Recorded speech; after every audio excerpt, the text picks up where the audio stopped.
सभी साथियों को नमस्कार। एक बार फिर से आप सभी का स्वागत करते हैं। बात करेंगे दोस्तों टीजीटी भर्ती की। टीजीटी भर्ती जो 7471 की भर्ती थी, जो कंप्लीट हो चुकी है, जिसके रिजल्ट आ चुके हैं, ज्वाइनिंग भी सभी सब्जेक्ट की हो चुकी है, लेकिन अभी भी आंसर की पर केस चला हुआ है। पिटिशनर ने आंसर की पर केस किया हुआ है। कल इस केस की सुनवाई थी 1 तारीख को, जिसकी अगली जो डेट है वो 7 अप्रैल को दी गई है। लेकिन मेन जो बात है इस केस में, जो कल सुनवाई हुई थी, उसमें एचएसएससी सचिव पर 50,000 रुपये जुर्माना लगाया गया है। और जो एग्जामिनर थे जिनकी आंसर की को सही माना था एचएसएससी ने, उनकी क्वालिफ़िकेशन पर ही जो है सवाल उठाए हैं हाई कोर्ट के द्वारा। हाई कोर्ट ने लगाई हरियाणा कर्मचारी चयन आयोग के सचिव पर 50,000 रुपये की व्यक्तिगत कॉस्ट। हाई कोर्ट ने मांगी थी चीफ एग्जामिनर्स और एग्जामिनर्स की मूल रिपोर्ट, लेकिन एचएसएससी ने मूल रिपोर्ट न देकर फ़ोटो जो कॉपी है वो जमा करवाई थी। हाई कोर्ट में टीजीटी भर्ती के एग्जामिनर की फ़ोटो स्टेट रिपोर्ट जमा कराई। अदालत ने इस पर नाराज़गी जताई है।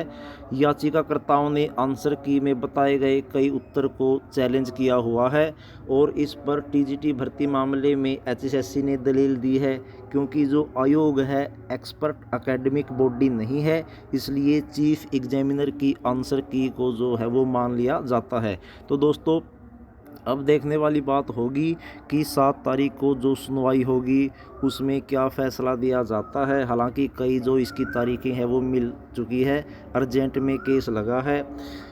हरियाणा कर्मचारी चयन आयोग के सचिव पर पंजाब हरियाणा हाई कोर्ट ने 50,000 रुपये का व्यक्तिगत कॉस्ट जो है वो लगाई है। टीजीटी भर्ती मामले में हाई कोर्ट ने 2 अंतरिम आदेश पारित कर चीफ एग्जामिनर और एग्जामिनर्स की मूल रिपोर्ट मांगी थी, मगर एचएसएससी ने फोटो स्टेट प्रतियां दी है।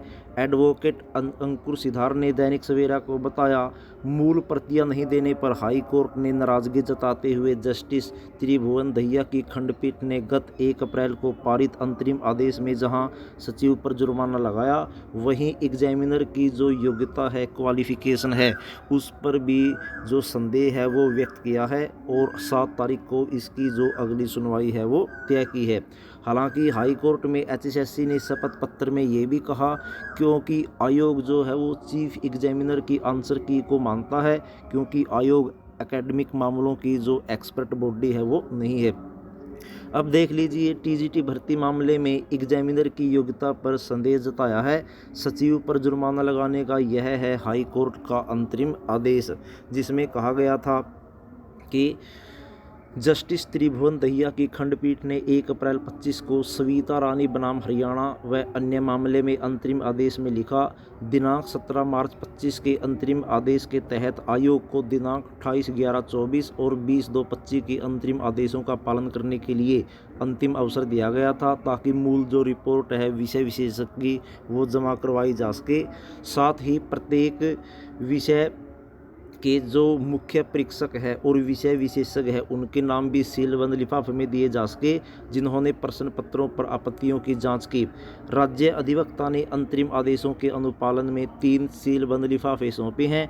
इसमें निहित रिपोर्टों का अवलोकन, जिन्हें राज्य अधिवक्ताओं को भी दिखाया गया, यह स्पष्ट करता है इनमें से कोई भी विषय विशेषज्ञों की मूल रिपोर्ट नहीं है, यानी एक प्रकार से उनकी जो क्वालिफिकेशन है वो कंप्लीट नहीं है, जिसके आधार पर वो जो है आपत्तियों को जांच सकते थे, जो आंसर की पर ऑब्जेक्शन है उनको जांच सकते थे, और उनकी जो क्वालिफिकेशन है वो भी लिखी है।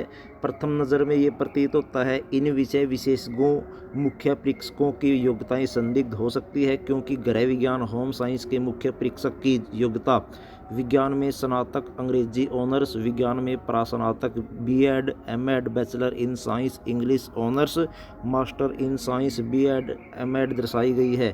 इसी तरह इंग्लिश के मुख्य परीक्षक की योग्यता भी आप देख सकते हैं जो दर्शाई गई है। अब जिस आधार पर एचएसएससी ने दलील रखी है अपनी, वो भी देख लीजिए। हरियाणा कर्मचारी चयन आयोग ने शपथ पत्र के जरिए खंडपीठ के सामने ये दलीलें रखी है, जिसमें आप देख सकते हैं कि याचिकाकर्ताओं ने अपने संबंधित वर्ग में अंतिम चयनित अभ्यर्थियों से कम अंक प्राप्त किए हैं, इसलिए संबंधित पद के लिए विचार नहीं किया गया, यानी उनका सिलेक्शन नहीं हुआ। दूसरा, जो HSSC है वर्तमान भर्ती में निर्धारित प्रक्रिया का पालन करता है, अर्थात आपत्तियां मांगने के लिए आंसर की को प्रकाशित करता है, फिर आपत्तियां प्राप्त करता है और ऑब्जेक्शन को मुख्य परीक्षक को फॉरवर्ड करता है। उसके बाद ही मुख्य परीक्षक अंतिम जो फाइनल आंसर की है वो तैयार करता है और उसे प्रकाशित करता है, और उसी अंतिम फाइनल आंसर की के आधार पर ही HSSC जो है वो अंतिम परिणाम घोषित किया है उसने TGT भर्ती का। दूसरा, HSSC उत्तर की शुद्धता की जांच करने के लिए खुद एक्सपर्ट बॉडी नहीं है, इसलिए उत्तर की वैधता का निर्णय चीफ एग्जामिनर पर छोड़ दिया गया है। और जो तर्क दिया गया HSSC के द्वारा ये भी दिया गया, क्योंकि आज कंप्यूटर का युग है, इसलिए साइट पर प्रत्येक क्वेश्चन के अलग अलग उत्तर हो सकते हैं, इसलिए आयोग के पास अपने स्तर पर किसी भी उत्तर को सत्यता सुनिश्चित करने के लिए कोई प्रक्रिया नहीं है, इसलिए भी मुख्य परीक्षक पर ही डिपेंड रहना पड़ता है। एक बार अंतिम उत्तर कुंजी तैयार करने की प्रक्रिया का पालन करने के बाद याचिकाकर्ताओं के पास कोई अधिकार नहीं है।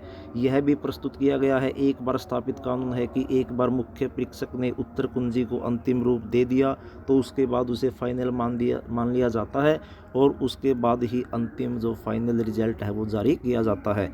और अगर बार बार ऐसे फाइनल आंसर की को जो है चैलेंज किया जाएगा तो इस प्रक्रिया का कभी भी अंत नहीं हो सकेगा, ऐसे में कभी भी रिजल्ट नहीं आ सकेगा। इसलिए इन सभी बातों को ध्यान में रखकर जो है इस याचिका को खारिज कर दिया जाना चाहिए। लेकिन दोस्तों देखने वाली बात होगी कि 7 तारीख को और HSSC के द्वारा क्या दलीलें दी जाती है।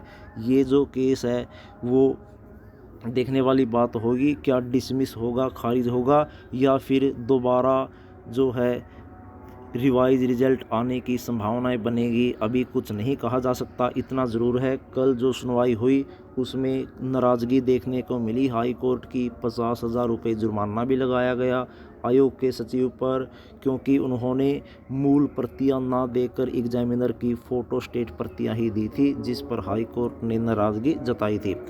तो दोस्तों देखने वाली बात होगी। 7 अप्रैल अगली तारीख मिली है, देखेंगे उसमें क्या होगा। धन्यवाद।